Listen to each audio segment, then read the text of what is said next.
Bonsoir, amis de l'horreur et de l'épouvante. J'espère que vous allez bien ce soir. Il y a des objets auxquels il faut faire très attention. Et il faut des fois même se renseigner. Car si ces objets sont anciens, étranges, peuvent être porteurs d'un maléfice. Et ce fut le cas du sifflet maudit. Un instrument maudit, terrifiant, qui a été créé par les Aztèques. Et malheureusement, nous avons un groupe de jeunes qui sont un peu inconscients, ne se doutant pas qu'en utilisant cet objet, ils feraient appel à des forces des ténèbres, et qui malheureusement va leur coûter la vie à chacun d'entre eux. Ils vont devoir essayer de survivre, mais cela ne va pas être évident. Quand la mort est à vos trousses, il est difficile des fois de s'enfuir, car elle vous retrouve toujours pour terminer ce qu'elle doit accomplir.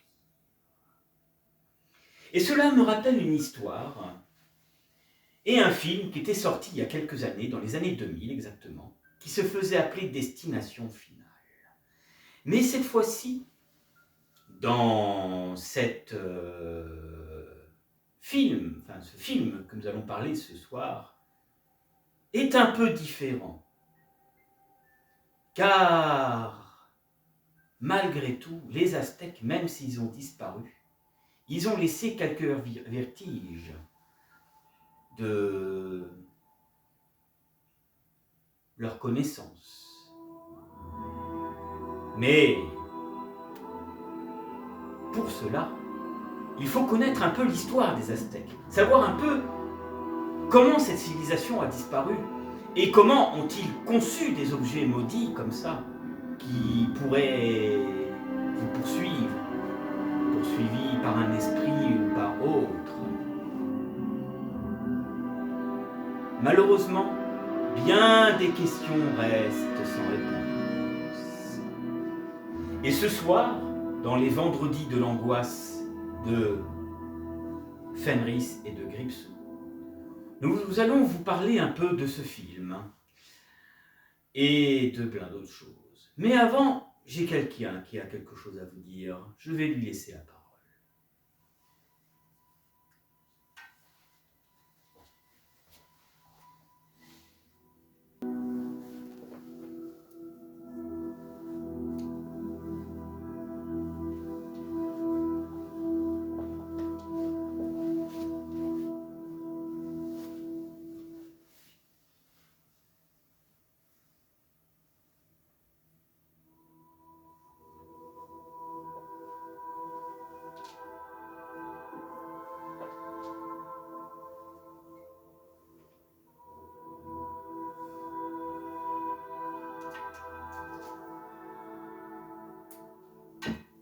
Ah, ça alors? Comment ça va, les petits monstres du net? Alors vous êtes au rendez-vous pour ce vendredi de l'angoisse sur Fenris TV et sur les petits contes de la crypte de Gripsou. Mais ce soir, le titre se fait appeler Les vendredis de l'angoisse de Gripsou et de Fenris. J'espère que vous allez bien ce soir. Alors moi, vous voyez, je ne vous ai pas attendu, je suis en train de me siroter un martini rouge. Ah oui. Eh oui, ça vaut le coup. Je vais le reposer sur la table d'abord. Alors, il y a toujours des inconscients qui veulent jouer avec le mal. Et notamment ce soir, nous allons parler d'un film d'horreur qui est sorti sur vos écrans il y a maintenant quelques mois de cela. Je veux parler du sifflet maudit. Eh oui, le sifflet maudit. Ah, quelle histoire horrible, n'est-ce pas? Mais d'abord, avant de commencer l'émission, nous allons laisser la parole à Fenris concernant l'histoire des Aztèques. Vous verrez une petite image et vous entendrez la voix de Fenris. Et après, nous passerons donc bien sûr au générique. Alors, restez là, car ce soir, on va s'éclater et ça va être croustillant. Cela faisait un moment qu'il n'y avait pas eu de vendredi de l'angoisse. Et j'espère que vous passez un bon week-end. Et j'ai vu qu'il y avait des nouveaux abonnés aussi. Bienvenue aux nouveaux abonnés. Alors, espérons que vous restez quelque temps avec nous. Bon, allons. Fini de palabrer et tout de suite, nous allons passer à la petite historique. Avant de parler de notre film ce soir, bien sûr. Ah, j'adore cette bière.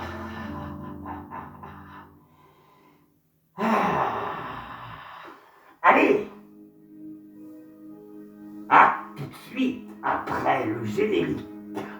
Mais d'abord, la petite histoire.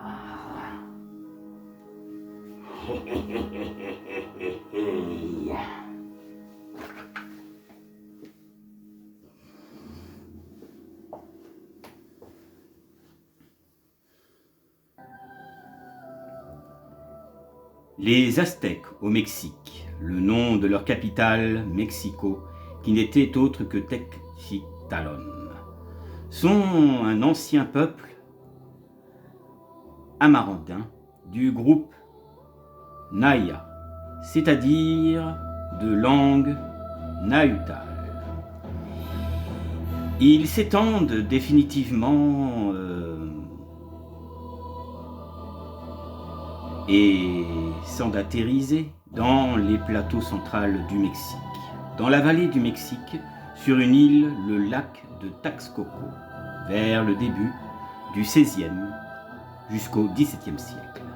Ils avaient atteint un niveau de civilisation parmi les plus avancés d'Amérique et dominaient avec les autres membres de leur triple alliance le plus vaste empire de la Mésoamérique. Pour classique, leur seul vrai rival était le royaume des Taraquèques.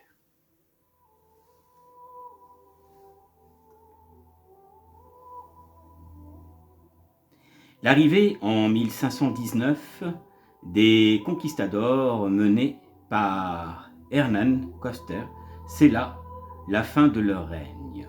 Le 13 août 1521, les Espagnols, aidés par un grand nombre d'alliés autochtones, finissent par remporter le siège de la Tenochtitlan et par capturer le dernier dirigeant aztèque, Cuauhtémoc. La civilisation aztèque s'est alors rapidement acculturée à l'époque coloniale. Il en résulte au profond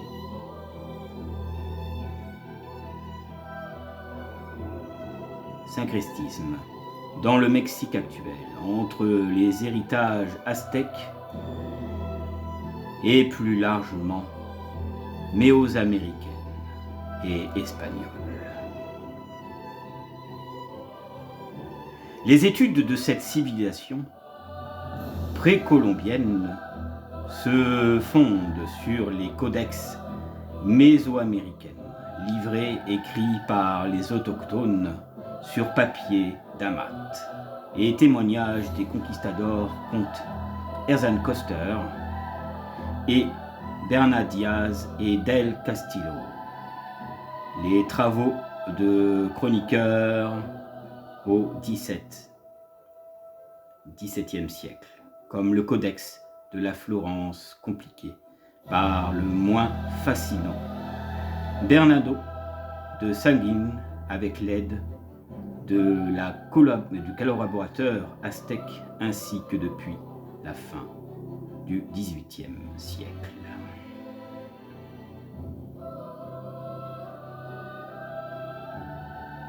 Les recherches archéologiques, grâce aux fouilles comme celle du Templo Maya, donc le temple des Mayas de la ville de Mexico. Mais il faut savoir que ces hommes étaient capables de magie noire et de créer diverses choses, notamment divers objets maudits, au cas qu'un preneur venait s'emparer d'eux. Mais bien avant cela, il ne se laisse guère faire. Et depuis quelque temps, diverses choses se passent. Divers objets ont été retrouvés, considérés comme maudits. Mais on ignore comment. Mais il existe encore des vertiges de cette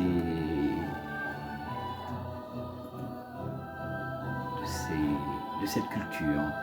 Mais bien des choses sont dites, sont mentionnées. Alors, pourquoi ont-ils disparu? Comment ont-ils disparu? C'est à cause des Espagnols. Mais pourtant, leur culture, leur histoire existe, et même leurs objets maudits.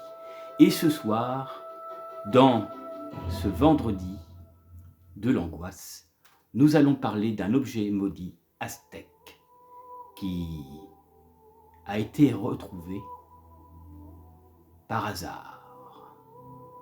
Donc, voici la bande-annonce et le générique de notre émission ce soir.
Grief counselors available if any student needs someone to talk to.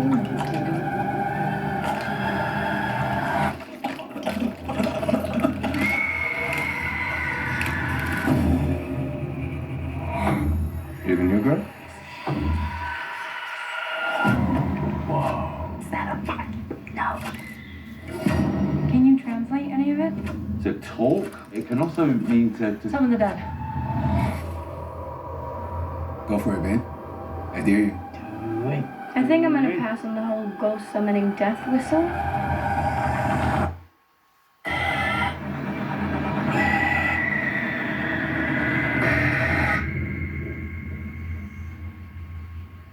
Listen, you guys hear that?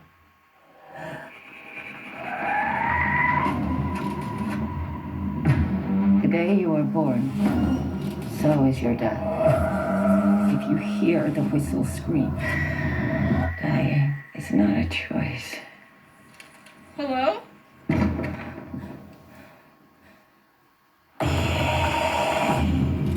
We were told the markings said, summon the dead. The markings read, summon your death.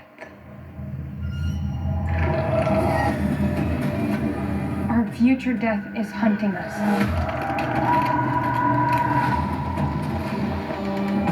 We need to find a way to stop it. Death is unstoppable.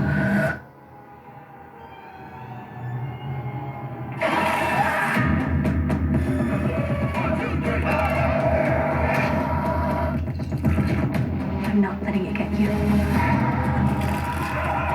running out of time.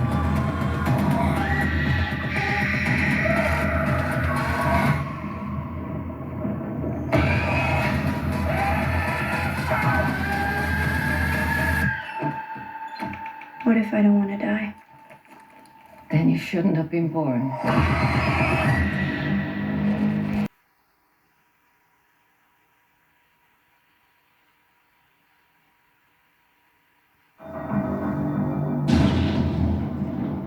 J'avais un pressentiment. Un étrange pressentiment. Salut, ça va? L'avion va exploser! C'est pas une blague! Ça va exploser! On est descendu de l'avion parce qu'il a fait un cauchemar. Je l'ai vu. L'avion va exploser, l'avion va exploser. Grâce à toi, je suis toujours en vie. On dit qu'on ne peut pas prévoir l'heure de notre mort. Mais on sait qu'elle peut survenir à tout moment.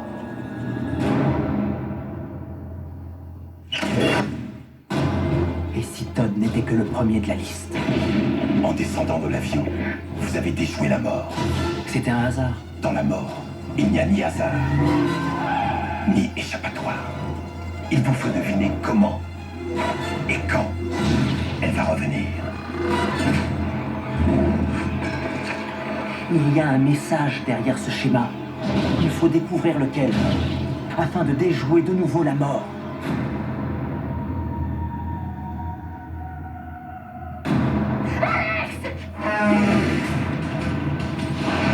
La mort n'en a pas fini avec nous. Je sais qui est le prochain. Personne n'a le contrôle de la vie et de la mort, à part ceux qui prennent des vies en causant la mort. Je ne la laisserai pas faire. Tu te prends pour Dieu?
ne sais pas si vous vous êtes marré, mais moi, pendant que j'étais en train de regarder l'extrait, je me suis descendu ce petit martini rouge. Ah, voilà ce qui arrive quand on trouve un objet étrange et que soudain une créature vienne prendre votre énergie, votre vie. Ah, il y a quand même des gens inconscients quand on trouve un sifflet étrange en forme de tête de mort représentant la culture aztèque. Quelle idée de souffler dedans pour après être poursuivi par une créature maléfique et surnaturelle. Il y a quand même des gens inconscients dans ce monde. Mais c'est pour ça, mes chers amis, que si jamais un jour vous tombez sur un objet étrange et mystérieux, renseignez-vous là-dessus avant de l'utiliser pour qu'après vous soufflez et soudain se passe comme une explosion. Ah, et que vous attirez les mauvais esprits et les mauvaises ondes autour de vous. Franchement, il faut dire qu'il y en a qui sont un peu inconscients de tout ça. Vous voyez, comme vous avez vu, les coussins qui tombent. Ah, je vais foutre les là. En attendant, je vais me positionner un peu comme ça, vous regardant devant la caméra, en attendant ce jour qui est donc les vendredis de l'angoisse, des petits contes de la crypte de Gripsou et de Fenris. Mais ce soir, c'est moi qui va vous présenter quelques extras et vous parler un peu de ce synopsis. Comme vous avez pu voir, j'ai changé de look. Je trouve qu'il est moins joli que l'ancien look que j'avais avant. Mais bon, on fait avec les moyens du bord. Et cela faisait un moment que je n'avais pas fait un vendredi de l'angoisse pour votre week-end. Car au moment où je tourne la vidéo, nous sommes justement vendredi soir, mais que je posterai seulement samedi. Et oui, on n'est pas un 13, on n'est pas le 13, mais je me rappelle, il y a quelque temps, d'avoir fait un vendredi 13. Alors, pour ceux qui ont vu le film, qu'en avez-vous pensé? Est-ce que ça vous a rappelé un peu quelque chose?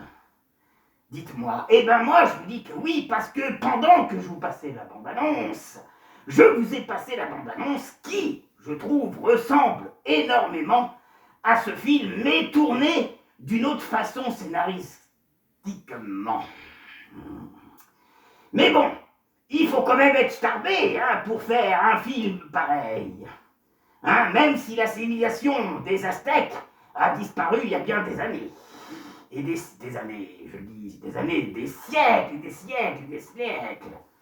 Après les conquistadors, quand ils sont venus se faire prendre leur aise et justement faire de mal à ce pays, à cette culture. Et oui, à l'époque, ceux qui avaient la puissance, la poudre à canon, eh ben, ils pouvaient se permettre de faire certaines choses en ne respectant pas les cultures de chacun. Mais bon, quand même, les Aztèques étaient assez étranges et bizarres quand même.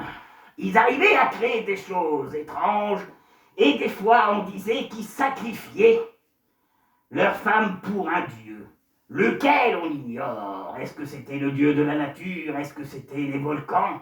Est-ce que c'était bien cela? Eh ben moi, cette épopée, moi je n'étais pas là. Donc je ne pouvais pas savoir comment cela se passerait. Eh oui. Mais ils ont disparu. Mais malgré tout, il reste quelques vestiges de leur culture et de leurs objets étranges. Car mine de rien, on aura beau dire certaines choses sur ce peuple, mais ils étaient quand même avancés et ils avaient quand même des alliés aussi. Mais malheureusement, Quand le conquistador est arrivé, eh ben, il a tout détruit sur son passage, se faisant passer pour ce qu'il n'était pas. Ah, que c'est triste, n'est-ce pas? Aujourd'hui, même ceux qui ont le pouvoir de destruction, qui ont les armes, on trouve le moyen de dépouiller justement les pays pauvres. Et ça, c'est pas bien du tout. Mais alors, pas bien du tout. Mais c'est ça, mes amis. L'inconscience et la folie des hommes du pouvoir. Eh oui, quand tu tiens un État et que tu veux avoir de l'or noir ou que tu veux avoir diverses choses, eh ben, tu envoies tes troupes, tu vas castagner du monde, sans faire attention que tu vas faire couler le sang d'innocents. Ce qui est scandalisant, n'est-ce pas? Moi aussi, ça me révolte, ça. Ce n'est pas la société humaine, le peuple, je veux dire, qui souhaite pareille chose. C'est ceux qui sont au gouvernement et qui ont le pouvoir qui décident de toi et de moi de ce qu'ils veulent faire.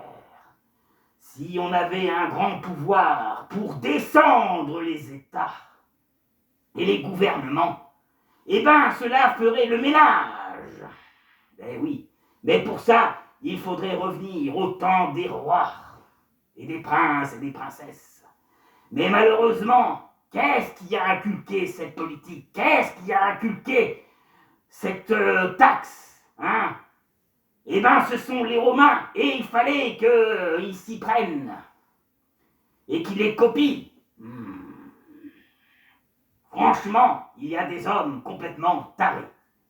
C'est comme le président français, là, qu'est-ce qu'il va foutre avec son bateau, là, pour emmerder les gens d'une guerre qui nous concerne pas, et qui concerne pas la France, hein? Pour vous dire à quel point les gens sont fous et sont tarés. Mais voilà, quand ils veulent rester au pouvoir, quand ils décident d'être le roi de la montagne, ou le roi d'un peuple, les gens sont capables de faire n'importe quoi pour obtenir, car si la France, admettons, devait rentrer en guerre avec tel pays, eh ben, sachez que ça gênerait ceux pour les présidentielles. Ça veut dire que on devrait encore se taper de ce Emmanuel Macron, hein, étant donné que la France rentre en guerre, donc il n'y aurait pas d'élection. Est-ce que vous voyez un peu la stratégie de ce mec complètement fou, hein? Eh ben voilà, c'est considéré comme un dictateur. Hitler a voulu faire pareil et ça lui a fait sa perte, hein? Voilà. Et voilà, comme quoi les hommes politiques, hein, ils sont fous.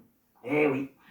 Mais bon, voyez, s'il existait un tel objet sur Terre, un sifflet où tu souffles et qui vienne prendre ta mort, ta vie, eh ben voilà, faudrait lui donner peut-être à lui et aux autres dictateurs qui existent sur Terre.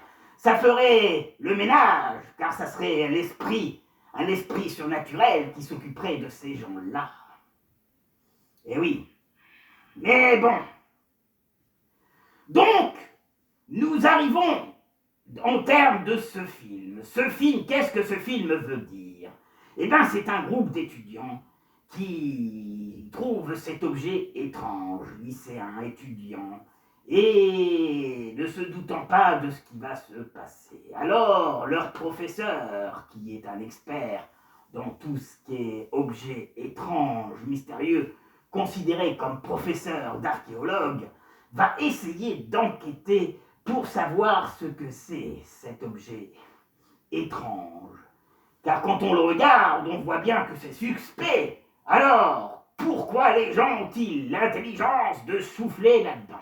Hein, franchement, il faut être fou et inconscient du danger. Et c'est ce qui va toucher, regardez cette horrible mort qui s'est passée pour notre basketteur. Hein.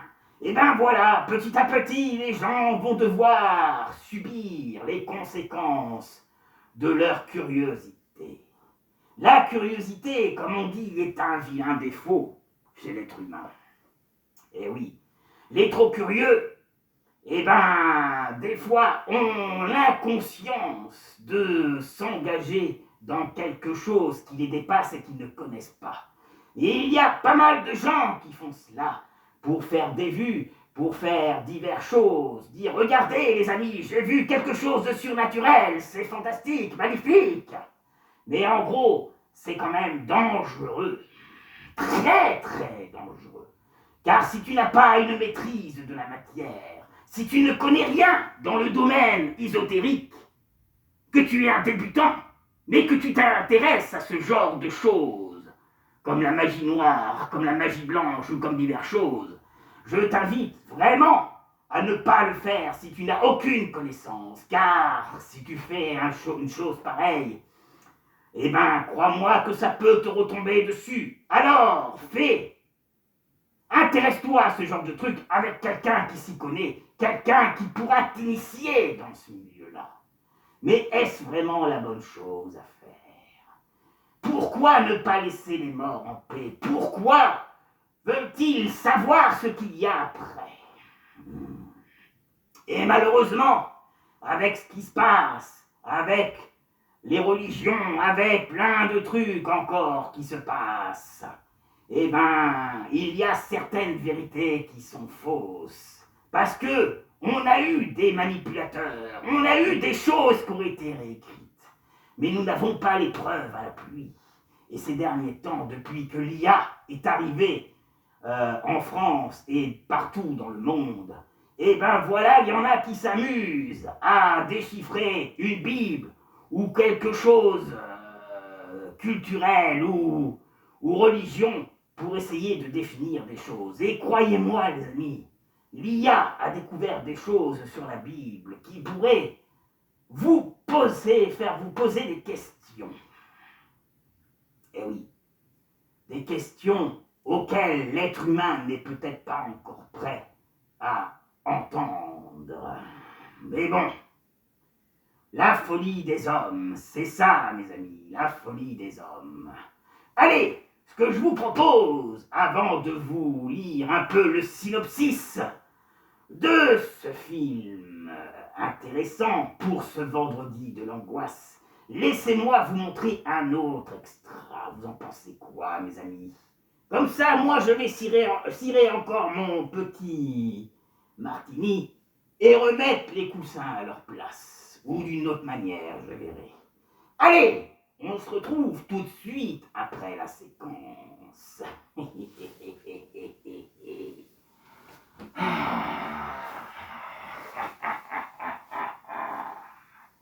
Allez, hop là, tu vas là, toi, hein?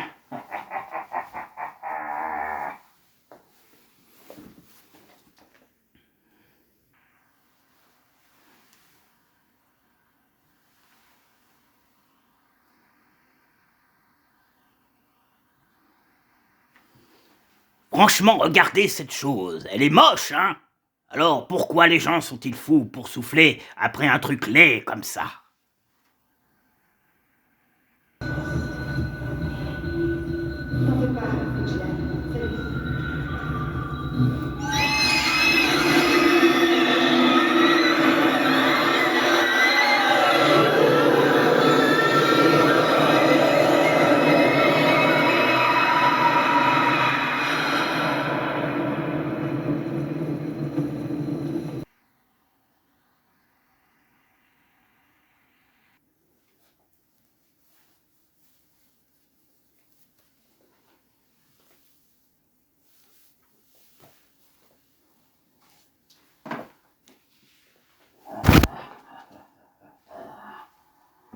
Ah, j'ai mon manoir, mon gros bouquin avec moi pour en connaître un peu sur cette histoire de vaudou ou de magie aztèque. Regardez, ceci est mon ancien visage. Comme vous avez pu voir, il est abîmé avec le temps. Ah, il faisait très très peur, cette tête-là faisait très très peur, mais avec le temps, ça s'abîme. Donc on est obligé de changer. Il a un trou ici, il a un trou là maintenant. Ah, que c'est bien triste. Il était magnifique, n'est-ce pas? Mais c'est pas grave. Alors, dans mon grimoire, qu'est-ce que j'ai d'intéressant? Alors, Les Aztèques. Alors, tiens, un bouquin. Voici. Essaye de lire un petit peu ce qui se passe. Alors, voyons.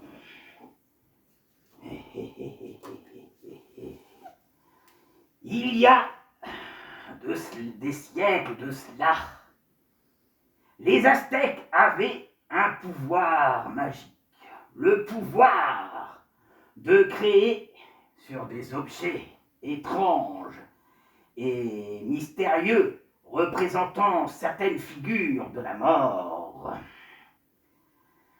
pour y coincer une malédiction ou un esprit vengeur pour se venger des hommes en particulier qui ont fait du mal à leur peuple.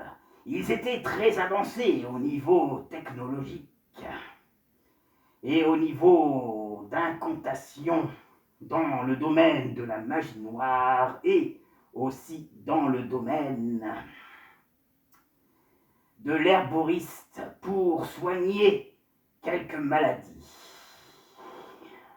Mais comme l'homme blanc est arrivé et a détruit leur peuple, ils étaient fous de rage et certains objets, bien sûr des objets de valeur avec de l'or, du bronze, étaient maudits. Et si une personne mal intentionnée tomberait dessus,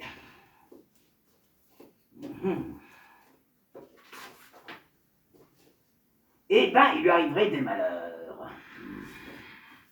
Ils étaient malins, ces petits, n'est-ce pas? Je pense qu'il faut se méfier si un jour vous trouvez des objets Incas, Aztèques ou autres. Un conseil de Gripsou, méfiez-vous de cela. Et il y a tellement de choses dans ce grimoire qui me dit beaucoup de choses là-dessus. Je les ai gardés depuis des années, et des siècles même. Ces Aztèques, ils étaient quand même malins, hein? Bon, je sais que vous attendez le synopsis, mais j'avais envie de vous raconter un peu l'histoire et la culture, parce qu'ils étaient avancés au niveau technologique, ils étaient aussi accueillants, hein, mais qui aurait pensé que l'homme blanc, notamment les Espagnols, la pommade, etc., allaient s'en prendre à eux pour l'or, pour le métal, pour autre chose, ou même pour leurs femmes. Comme quoi, vous voyez, d'avoir le pouvoir de quelque chose, eh ben, c'est forcément pas bien. Et ça donne des conséquences. Eh oui. Bon, je vais vous montrer un autre extra. Je vais me faire un petit café et on se revoit tout de suite après. Alors, je vous préviens, la scène qui va suivre va être terrifiante. Ah oui, donc, pour les enfants, on ne regarde pas. Pendant que moi, je vais poser ça ici. Vous trouvez pas que ça s'assombrit? C'est curieux, hein?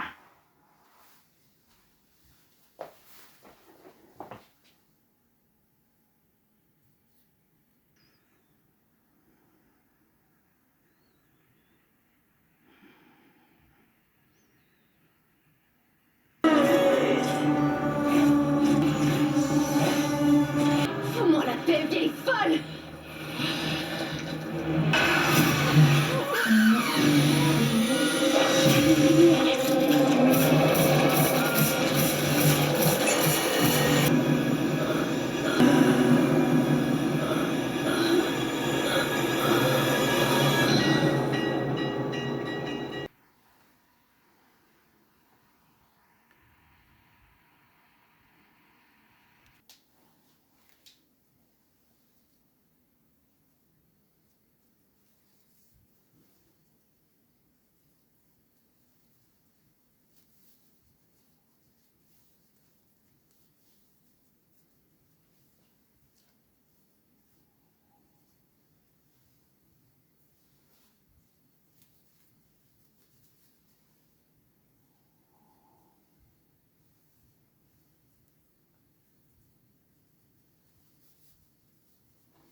Comme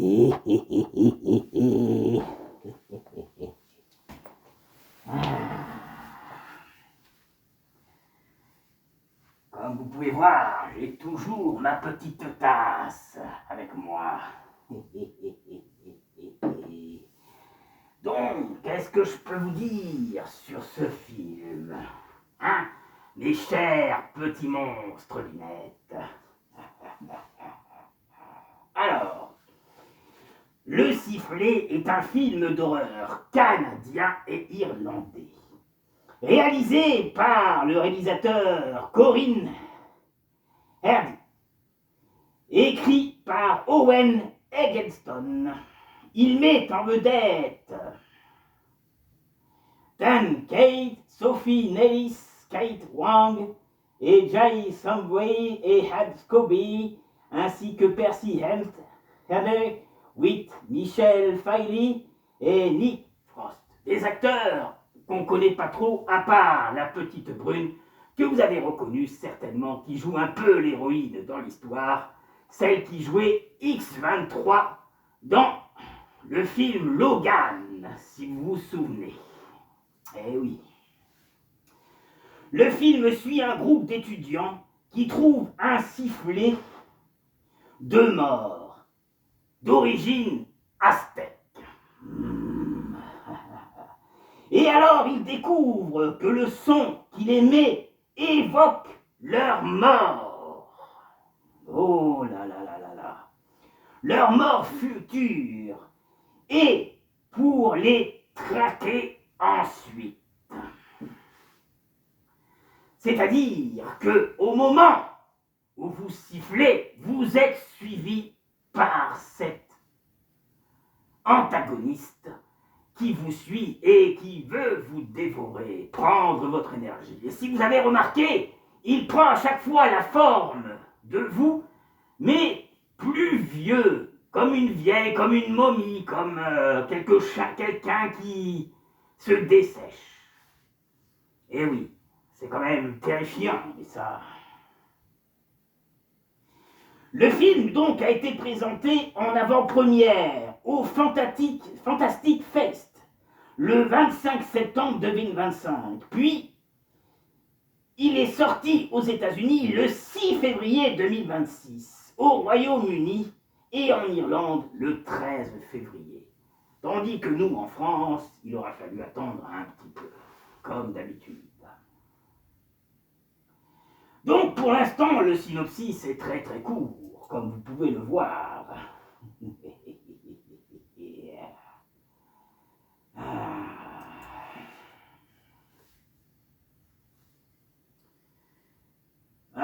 Quelle idée de souffler après ce sifflet. Franchement, faut être complètement taré pour ça. Hein. Comme on dit, un groupe de lycéens marginalistes trouve en un ancien sifflet aztèque maudit. Quand il joue, son son terrifiant déclenche une série d'événements surnaturels qui les met face à leur destin et face à leur mort. Et alors, quand on fait la comparaison à Destination Finale et au sifflet maudit, qui est donc le titre français, qu'est-ce qui rapproche ces films? Eh bien, c'est simple, mes amis et mes abonnés. Dans Destination Finale, quelqu'un a un rêve, comme quoi il voit l'avion s'écraser.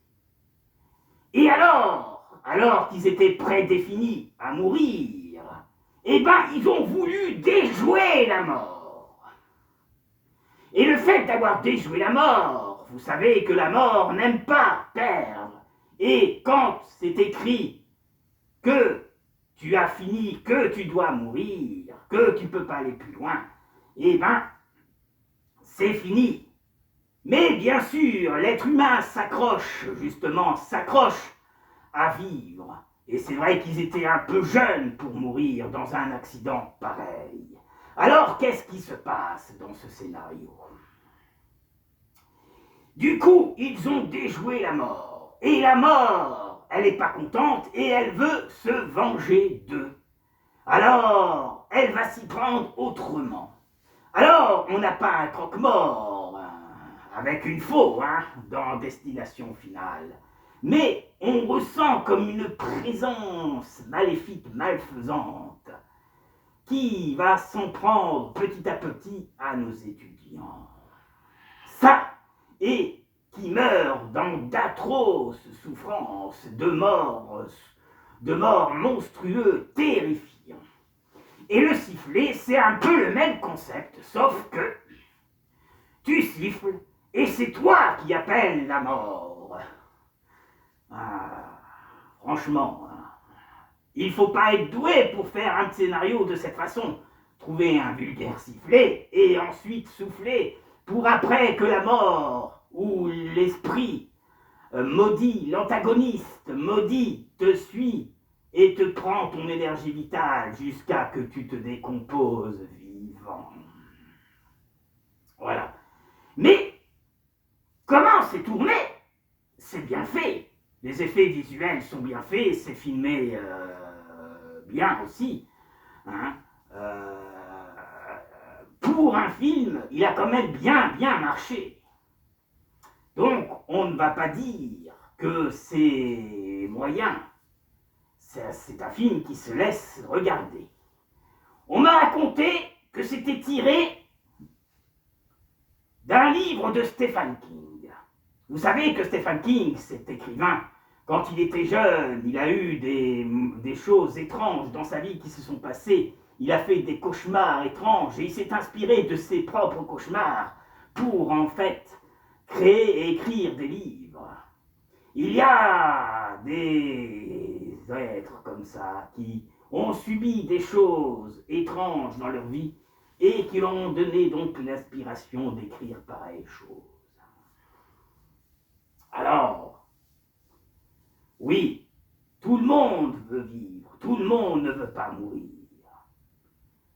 On ne peut pas dire les causes de notre destin. Voilà. Voilà, mes amis, ce que je peux vous dire sur le sifflet maudit. Alors, un conseil de Gripsou. Si un jour vous trouvez un objet étrange, mystérieux, renseignez-vous bien. Suivez des livres, des histoires pour en comprendre un peu la culture de cette chose. Et ne l'utilisez pas sans le savoir, car vous risquez d'avoir de mauvaises surprises. Et il serait donc dommage après pour vous d'en subir les conséquences. Voilà. Voilà mes amis, ce vendredi de l'angoisse se termine. J'espère que vous aurez passé une bonne soirée. J'ai animé la soirée comme je pouvais. J'espère que ça vous a plu. J'espère que la petite histoire sur les origines de ces Aztèques vous ont plu, qui a été mentionnée par Fenris. Et je vous dis à la prochaine, pour d'autres petits contes, et vendredi sympathique, et jeudi de l'angoisse sympathique. Et, bien sûr, les petits contes de la crypte de Gripsou. Et je vous attends très bientôt pour Scream 7 avec Fenris. Voilà, c'était la vidéo du week-end. J'espère qu'elle vous plaira, que vous prendrez le temps de la regarder. Laissez des commentaires, j'insiste là-dessus, parce que je le dis. Mettez des commentaires, mettez des pouces, et au final, vous ne faites rien. Ah, ça pas bien, ça. Il faut contribuer au travail que nous faisons. Alors, des pouces, des commentaires, ça fait toujours plaisir. Voilà, mes amis. On va se quitter avec un dernier extra et un générique de fin. Et je vous dis à très bientôt pour d'autres histoires et petits contes fantastiques et bien croustillants. Salut, salut! Comme ça, moi, je bois mon café tranquillou. Et à très bientôt pour d'autres séquences sur Fenris TV. Bye, les petits monstres du net et les abonnés. Et à très très bientôt pour d'autres petits contes horrifiques.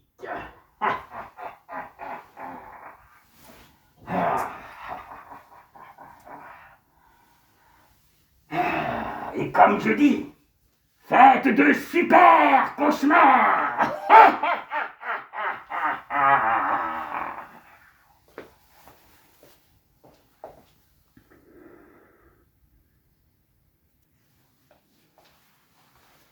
Eh ben, comme c'est étrange. Alors, Gripsou a oublié d'éteindre la lumière et il a oublié sa tasse. Je vais l'appeler, hein, je pense que je vais lui ramener sa tasse. Il a oublié son grimoire aussi. Bon, petit caméo de fin. J'espère que vous aurez passé une bonne soirée avec Gripsou et moi. Comme vous a dit Gripsou, on va vous passer un autre extra. Et du coup, je vais lui rapporter sa tasse. Il y a encore du café dedans. Ah, Gripsou! Ah, t'as oublié ton café et ton espèce de gros bouquin, là. Voilà. Et du coup, je vais en profiter quand même pour faire une dédicace à Régis. Mon petit Régis, je te fais une dédicace. Hein, j'espère que ce petit conte t'aura plu. Et aussi une dédicace à Jean-Jacques. Voilà. Bon, allez, je vais ramener ça à Gripsou. On va éteindre la lumière. Voilà. Et ça sera tout. Bonne soirée, messieurs, dames. Gripsou, tiens, t'as oublié ton café. Ah, merci. Ah, merci. Tiens. Bon. Allez, prends-la. Je vais couper la vidéo, là. On va passer à l'extra. Oui, vas-y.